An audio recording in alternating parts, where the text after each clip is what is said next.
दोस्तों, आपके मन में भी ये सवाल कभी ना कभी जरूर आया होगा कि राजपूतों और मराठों में अगर तुलना की जाए तो किसे सबसे महान माना जाएगा। बेशक अगर हम उनकी तुलना करें तो ये दोनों जातियां महान थी, लेकिन राजपूतों और मराठों में बहुत बड़ा अंतर है जो आज के इस वीडियो में हम आपको बताने वाले हैं। तो दोस्तों, इस वीडियो को पूरा देखने के बाद आपको पता चल जाएगा कि राजपूतों और मराठों में सबसे महान कौन है। तो आइए शुरू करते हैं अपने वीडियो को। अब पहले राजपूत के बारे में जान लेते हैं। राजपूत शेर की तरह होते हैं। ये क्षत्रिय धर्म का पालन करते हैं और कमजोरों पर कभी आक्रमण नहीं करते।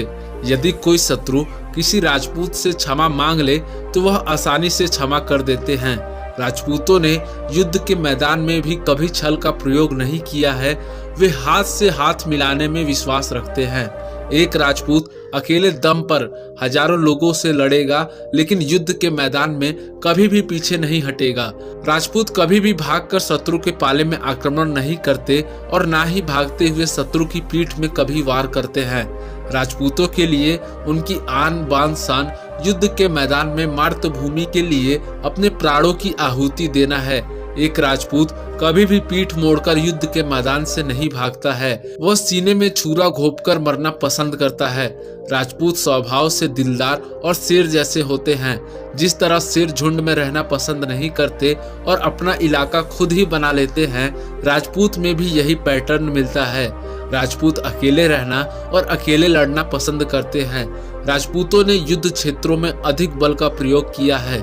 दोस्तों, आइए जानते हैं युद्ध के मैदान में राजपूतों के कारनामों के बारे में। राजपूत बप्पा रावल ने इस्लामी आक्रमणकारियों को पराजित करके इस्लामी देश में प्रवेश किया और वहां अपना परचम फहराया।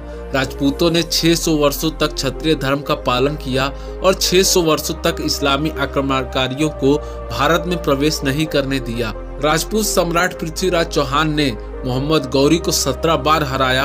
महाराणा कुंभा को कोई पराजित ही नहीं कर सका और वे जीवन भर अजय रहे। राणा सांगा जैसे जुझारू योद्धाओं ने एक आंख और एक पैर खोने के बाद भी शरीर पर 80 घाव खाकर भी 100 से अधिक युद्ध लड़े। महाराणा प्रताप जैसे राजपूत वीर योद्धा आज तक दुनिया में पैदा नहीं हुआ। महाराणा प्रताप की तलवार की ताकत ऐसी थी कि घोड़े समेत दुश्मन के भी 2 टुकड़े हो जाते थे। महाराणा प्रताप का आतंक ऐसा था कि अकबर भी महाराणा प्रताप के सामने लड़ने से डरता था। हल्दी घाटी की लड़ाई महाराणा प्रताप द्वारा लड़ी गई कलिंग की दूसरी सबसे घातक लड़ाई थी। जब युद्ध करने की बात आती है तो राजपूतों को दुनिया में सबसे अच्छा माना जाता है। तो दोस्तों, आपके मन में एक सवाल हो सकता है कि इतना सब होने के बावजूद भी इस्लामिक आक्रमण भारत में कैसे घुसा। इसका सीधा सा जवाब है कि राजपूत कभी एक नहीं रहे। आखिर छोटे राज्य कब तक बड़े राज्यों से लड़ेंगे। बाबर ने भी कहा था कि राजपूत लड़ना और मरना जानते हैं, लेकिन युद्ध जीतना नहीं जानते। वे युद्ध के लिए स्थिति के अनुसार रणनीति नहीं बनाते। वे हर युद्ध में सेना में शामिल हो जाते हैं। यही कारण है कि राजपूतों की युद्ध में जीत का प्रतिशत मराठों की तुलना में कम था। दोस्तों, अब देखते हैं मराठा शक्ति की ताकत। वास्तव में यदि मराठों को राजपूतों की सत्ता प्राप्त होती तो आज इस भारत का इतिहास बहुत अलग होता। मुगलों को पता था कि अगर मराठा और राजपूत एक हो गए तो दुनिया की कोई ताकत उन्हें नहीं रोक सकती। इस वजह से मुगलों ने राजपूतों को ऊंचे पदों पर बिठाया।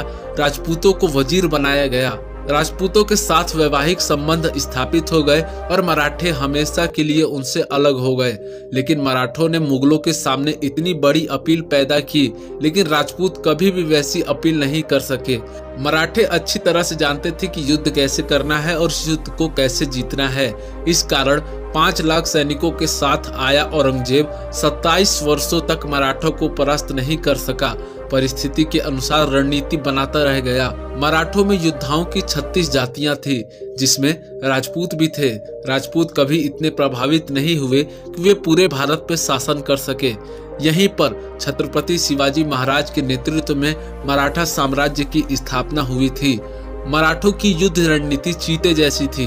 छत्रपति शिवाजी महाराज की गुरीला रणनीति ने मुगलों को झकझोर कर रख दिया और छत्रपति शिवाजी महाराज की सबसे सफल रणनीति थी। छत्रपति शिवाजी महाराज युद्ध जीतने के बाद राज्य को सुरक्षित भी रखते थे।